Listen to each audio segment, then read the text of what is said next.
데살로니가 전서 2장 1절부터 12절 말씀입니다. 지난 주일에 우리가 믿음의 사람들에게 보여지는 또 하나의 공통된 특징이 있다고 이야기를 했습니다. 기억나세요? 첫 번째 슬라이드. 항상 사명에 깨어있는 자입니다. 그러면서 그때 제가 1부, 2부 때 공통적으로 말씀드린 것 같은데, 성경에 우리가 본받고 싶은 인물들은 사명에 깨어있진 않지만 하나님으로부터 받는 복만을 누린 사람들은 거의 없다고 보시면 됩니다. 그러니까 사명에 깨어있지 못하지만 복은 누렸다, 뭐 이런 사람들을, 이런 종류의 사람들은 없는 것 같아요. 자, 오늘은 좀 다르게 정의해 볼까요? 사도 바울, 오늘의 모습을 통해서 어떤 사람입니까? 라는 거예요. 믿음의 사람이 맞아요. 그리고 오늘 제가 기도한 대로 항상 사명에 깨어있는 자 맞습니다. 그런데 오늘 저는 10절을 통해서 사도 바울을 이렇게 좀 규정하고 싶은데 한번 읽어보도록 하겠습니다. 10절이요. 시작. 우리가 너희 믿는 자들을 향하여 어떻게 거룩하고 옳고 흠이 없이 행하였는지에 대하여 너희가 증인이요 하나님도 그러하시도다. 10절에 표현된 단어로 제가 정리하진 않고요, 10절에 기술된 내용을 가지고 이렇게 정리를 해봤습니다. 사도 바울은 어떤 사람이었는가? 본이 되는 사람이었다라는 거예요. 그러니까 사도 바울이 이런 표현을 쓰죠. 너희는 누구를 본받는 자가 되라. 주님을 본받는 자가 되라. 물론 강조되었습니다만 사도 바울이 자신을 본받는 자가 되라 라고 할 정도로 사도 바울의 평생의 사역, 삶 속에 하나 분명했던 사실이 있어요. 나는 누군가에게 본이 되는 사람이 돼야 해 라는 거예요. 거룩한 부담이죠. 나는 누군가에게 본이 되는 사람이 돼야 돼 라는 거예요. 그리고 실제로 사도 바울은 누군가에게, 그리고 저와 여러분에게 본이 되는 사람이 되었습니다. 자, 본이 되는 자에게 보여지는 특징을 보려고 해요, 오늘은. 그러면 우리는 자녀에게 본이 되어야 하고 또 성도에게 본이 되어야 하며 세상을 향하여 본이 되어야 하는 사람들입니다. 즉 제자의 삶이죠, 그게. 자, 그렇다면 본이 되는 자에게 보여지는 특징. 자, 첫 번째요, 4절입니다. 오직 하나님께 옳게 여기심을 입어 복음을 위탁받았다라는 거예요. 오직이라는 단어가 나오면 저는 이렇게 표시를 해놓습니다. 왜요? 자연스럽게 강조잖아요. 그렇죠? 오직 나는 한식만 먹어. 그러면 한식에 강조돼요. 무엇 때문에? 오직이라는 단어 때문에 그렇습니다. 자, 오직 하나님께 옳게 여기심을 입어 복음을 위탁받았대요. 자, 그는 사명에 깨어있는 자였습니다. 당연한 거였어요. 이방인의 사도가 될 거라고, 이방인의 사도가 되어야 한다는 사명을 받았다는 거예요. 그러니까 자기가 원하는 일 하지 않습니다. 이방인의 사도로서 가야 할 곳을 찾아가는 사람이에요. 야, 너 어려워, 그 길 가면. 그런데 가요. 그 사도 바울은 늘 항상 했던 이야기가 있습니다. 나의 달려갈 길과 주 예수께 받은 사명, 곧 하나님의 복음을 전하는 일을 마치려 하면은 나의 생명을 그렇게 중요하게 생각하지 않을래 라고 하는 거예요. 늘 거기에 깨어 있었던 자였거든요. 그러면 그것에 깨어 있던 자가 본이 되는 삶을 살아갈 때 가장 중요한 기준이 뭐였는지 4절에 나옵니다. 자, 우리가부터 한번 읽죠. 시작. 우리가 이와 같이 말함은 사람을 기쁘게 하려 함이 아니요 오직 우리 마음을 감찰하시는 하나님을 기쁘시게 하려 함이라. 거기 밑줄을 좀 쫙 그어놓으실래요? 하나님을 기쁘시게 하려 함이라.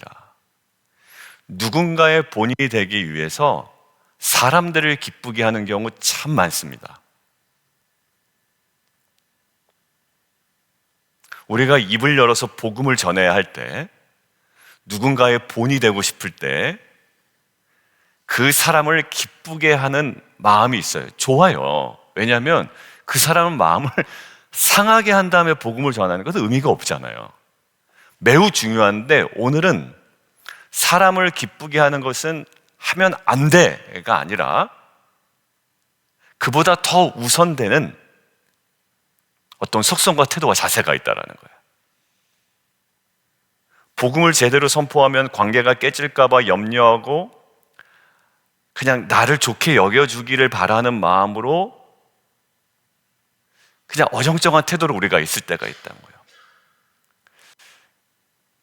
그리고 십자가와 부활을 전하기보다도 이 사람은 번영신학 쪽의 스타일로 복음을 전하는 게 좋을 것 같아서 그런 식으로도 전할 수가 있어요. 다 뭐죠? 사람을 기쁘게 하는 하나의 수단이에요. 그러니까 십자가도 축소화하고요, 우리가 가야 할 고난도 축소하고요, 뭐 사명은 언감생신, 저 뒤로 물러나고 이제 그 사람을 기쁘게 하는 거죠.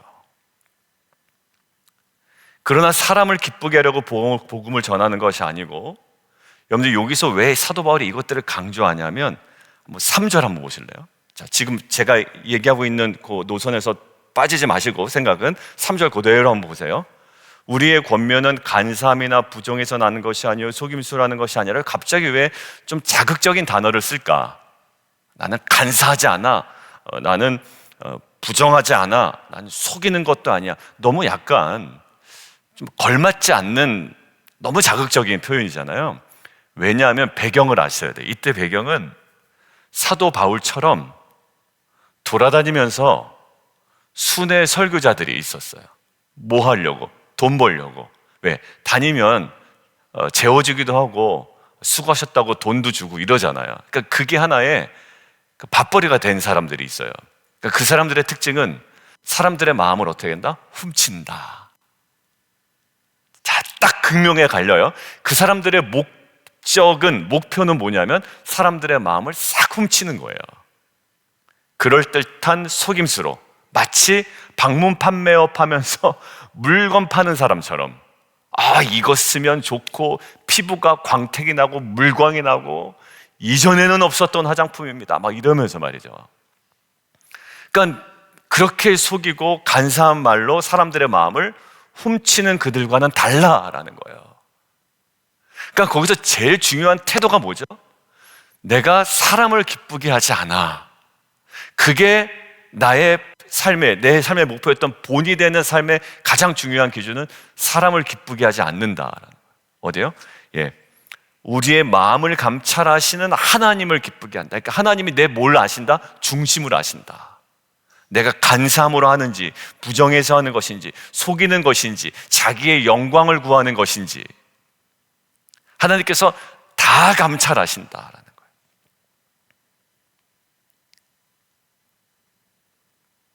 6절 한번 연결해서 보세요. 우리는 너희에게서든지 다른 이에게서든지 사람에게서는 영광을 구하지 아니하였느니라. 그러니까 우리의 마음을 감찰하시는 하나님이 내가 헛된 영광을 구하려고 사람 앞에서 권위를 내세우고, 사람들이 일단 나를 본받게 하기 위해서는, 본이 되는 자가 하기 위해서는 좀 뭔가 이렇게 돋보여야 되잖아요. 여러분들 그렇지 않습니까? 구석에 처박혀 있는 사람들은 눈에 안 띄면 사실 본이 되기는 어렵잖아요. 그러니까 뭔가 이렇게 뽐내고 드러나고 어느 정도의 광채가 나야 되는데, 그러기 위해서 우리 마음에 작동할 수 있는 나쁜 모습이 있는데 사람에게 영광을 구하는 거예요. 근데 사도 바울이 지금 어디에 굉장히 포커스하냐면 하나님을 기쁘시게 하려 함이라. 내가 누군가의 본이 되고 이 사명에 깨어있는 가장 중요한 자세와 태도가 있었는데, 그것은 다름이 아니라 하나님을 기쁘시게 하는 것이었어 라고 하는 거예요. 여러분, 이때 생각나는 구절, 갈라디아서 1장의 표현 혹시 기억나세요? 갈라디아서 1장 10절에 이렇게 되어 있습니다.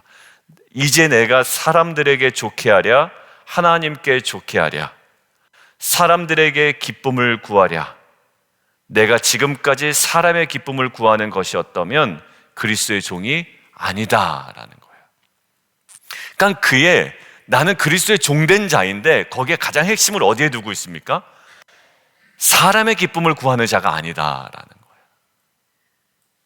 자녀들과의 대화 속에서도 뭐 자녀들의 마음을 기분 좋게 하고 훔치게 하고 이것도 아니죠. 성도들과의 관계에서도 그렇고요. 그러니까 한마디 전할 때 기도하고 전하게 되는 거예요. 물론 급하게 나와서 망치는 경우도 있지만 말이죠. 그 모든 것들이 출발이 하나님을 기쁘시게 하다. 그래서 4절 연결 다시 해볼게요. 하나님께 옳게 여기심을 받은 복음에 맡은 자의 가장 중요한 태도를 물어보고 있다고요? 하나님을 기쁘시게 하는 자라는 기준을 나는 갖고 있다. 놓치지 않고 있다라는 거예요. 자, 정리합니다. 우리는 누군가의 본이 되어야 하는 사람이에요. 제자로서. 또 제자를 삼기 위하여.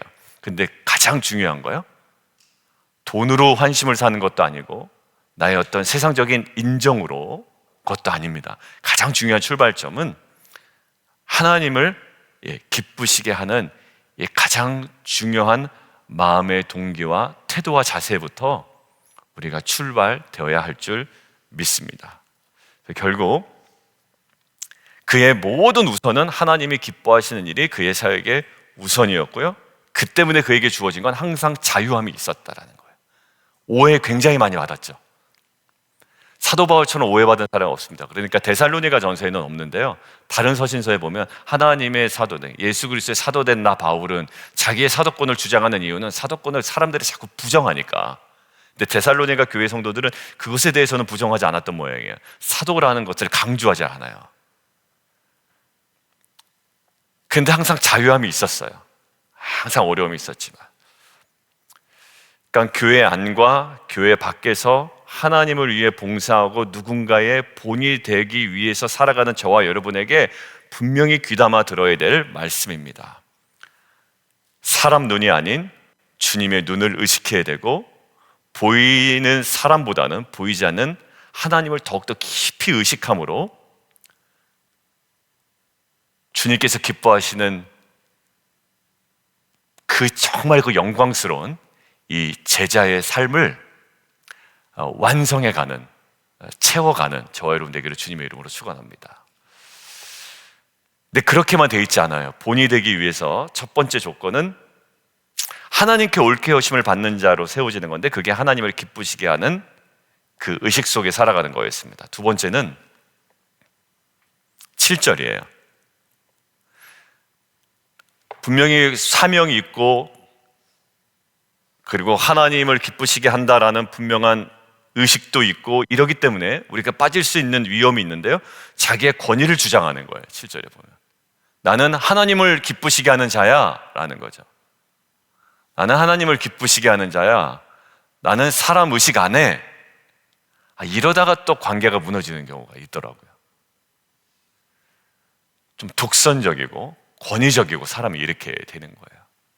근데 마땅히 권위를 주장할 수 있다고요? 예, 있는 사람이에요. 사도 바울은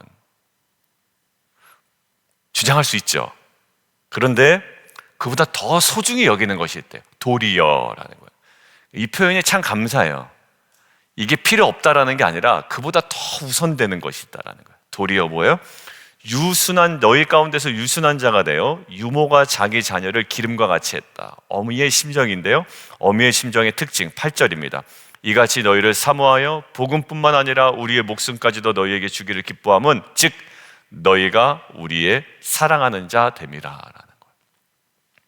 권위를 주장할 수 있어요. 근데 권위를 주장하기 전에 더 먼저 우선되어야 하는 것이 있다라는 거예요. 여러분들 오늘 묵상 맥락 기억나세요? 자, 사람을 기쁘게 하지 말라는 게 아니에요. 사람을 기쁘게 하고 그들을 만족시켜야 됩니다. 그러나 그보다 더 우선되어야 하는 것이 하나님을 기쁘시게 하는 것이었어요. 오늘도 그들 앞에 적절한 권위로 다가가는 것 중요합니다. 그러나 그보다 더 우선되어야 되는 것이 있다라는 거예요. 예, 어미와 같은 사랑입니다. 오카든 목사님을 제가 말씀드리죠. 오카든 목사님 설교가 카랑카랑 목소리가, 물론 돌아가셨지만 다들 그러시더라고요. 제가 예전에 오카든 목사님, 예준 목사님 그랬나요 저한테? 오카든 목사님 설교를 많이 들었대요 예전에. 근데 그때 들으면, 오카든 목사님 설교 들으면 조금 약간 혼나는 분위기가 있습니다. 예, 부정할 수는 없어요. 약간 약간 혼나는 듯해요. 그런데 다른 목사님 설교에서 혼나는 듯한 느낌과도 좀 달라요. 희한하죠? 그러니까 말씀이니까 사실 혼나는 느낌을 안 받을 수는 없어요. 때로는 본문에 따라서는. 그잖아요. 항상.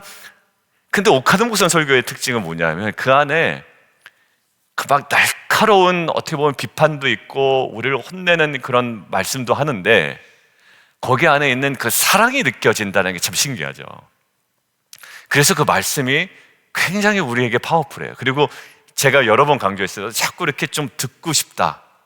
마치 이렇게 아버지가 사랑으로 혼내는 이야기를 듣고 거기서 울고 또 회개하지만 내가 다시 일어날 수 있는 힘이 거기에 있는 것처럼 듣게 되는 거예요. 마찬가지입니다. 이 권위를 내세울 수 있는데 사도 바울이 얘기하는 거예요. 나 너희 무척 사랑해 라는 거예요. 근데 어느 정도까지냐면 하나님이 알아 라는 거예요. 오늘의 기본적인 내용이 뻥치지 않았어 라는 거예요. 그리고 너희들도 알 거야 이러는 겁니다. 제가 이렇게 여러분들에게 얘기할 수 있으면 참 좋겠는데, 그죠? 여러분들, 제가 때로는 여러분들 막 새벽에 나오라고 이야기도 하고 강하게도 이야기도 하고 뭐 그냥 막 계속 여러분들 그냥 얘기하기도 하지만 그래도 여러분들 사랑하는 거 압니까? 그럴 때 여러분들이 고개를 끄덕끄덕 거리시는 거예요. 그럼요, 목사님 저희 사랑하는지 알죠. 근데 안 그럴까 봐 제가 못 물어보겠다는 거죠. 못 그럴까 봐. 여러분들, 이 사도 바울은 그랬던 것 같아요. 그리고 그 사람들은 그렇게 느꼈던 것 같아요. 쌩해서 있는 것이 아니라. 자, 그리고 어떤 모습인가요? 11절에 너희도 아는 바와 같이. 자, 이게 중요해요. 제가 어제도 자녀들과 이렇게 뭐 이야기를 하다가 야, 너도 알잖아 뭐 이런 표현을 썼던 것 같아요. 제가 이 말씀 목사니까 야, 아빠가 아빠인데 뭐 이러면서 얘기했던 거예요. 너희도 아는 바와 같이 우리가 너희 각 사람에게 아버지가 자기 자녀에게 하듯 권면하고 위로하고 경계했다라는 거예요. 여러분들, 세 가지가 나오죠. 하나는 뭡니까? 아니야, 첫 번째 빼고 한번 생각해봐요.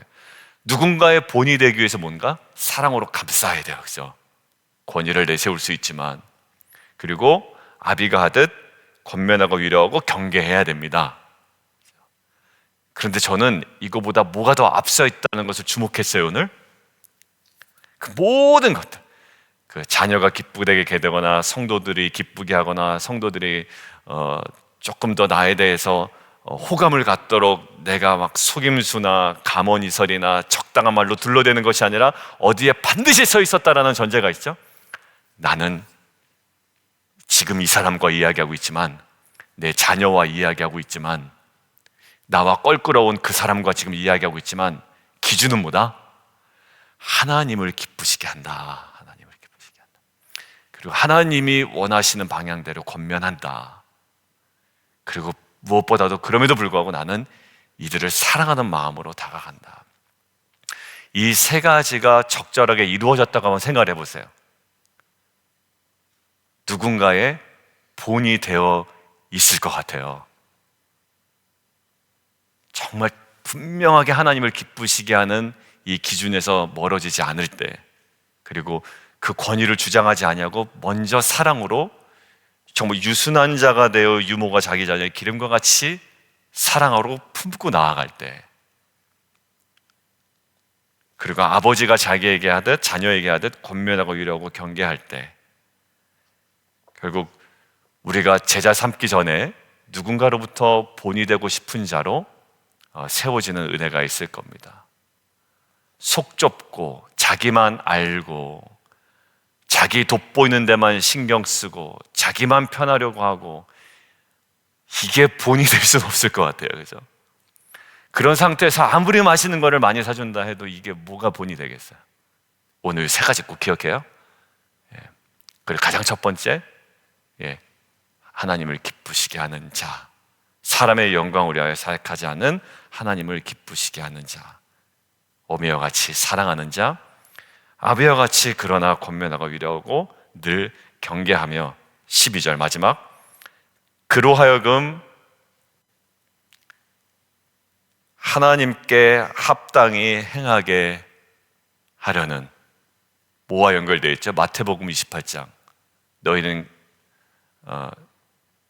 제자를 삼아 너희는 가서 모든 족속으로 제자를 삼아 아버지와 아들과 성령의 이름으로 침례를 주고 내가 너에게 분부한 모든 것을 뭐하라? 지키도록 가르쳐라. 지금 뭐죠? 합당히 행하게 하려 함이라. 자녀와 이야기할 때도 그렇고 성도님 이야기할 때도 그렇습니다. 하나님 뜻 가운데 행할 수 있도록, 그거면 되는 거예요.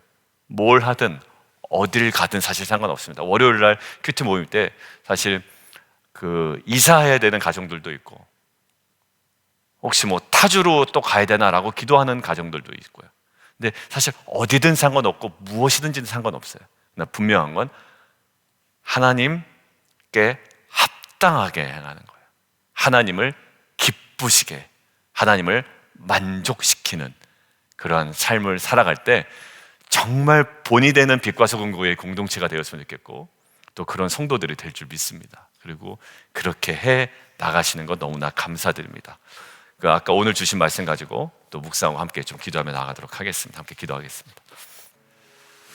사도 바울은요, 사역의 궁극적인 기준이 있었습니다. 뭐냐면 사람을 기쁘시게 하는 것이 아니라 하나님을 기쁘게 하는 것이었어요.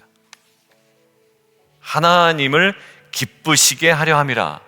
사역의 기준. 그 다음에 두 번째, 사역의 목적이 분명했습니다. 뭘까요? 하나님께 합당한 사람들로 만드는 데 있었어요. 근데 거기에 필요한 세부적인 것들은 사랑이었고, 권면이었고, 위로였고, 경계였습니다. 어느덧 사도 바울은 어느 공동체든지 누구에든지 본이 되는 자가 됩니다. 제자가 된다는 것은 누군가에게 본이 되는 거예요. 자녀에게든 성도에게든 주위 사람들에게. 세상 앞에 하나님 그러한 귀한 공동체와 성도를 부르셨는데 그에 합당한 은혜를 주시고, 또 하나님을 기쁘시게 하려는 이 의식이 날마다 깨어있게 하시고, 그 사람들을 하나님 앞에 합당한 자리를 세우려고 하는 이 목적이 흔들리지 않는 교회와 성도되게 도와주옵소서. 함께 주님을 한번 부르고 우리의 목소리로 또 정리된 언어로 함께 기도하도록 하겠습니다. 우리 주님을 한번 부릅니다.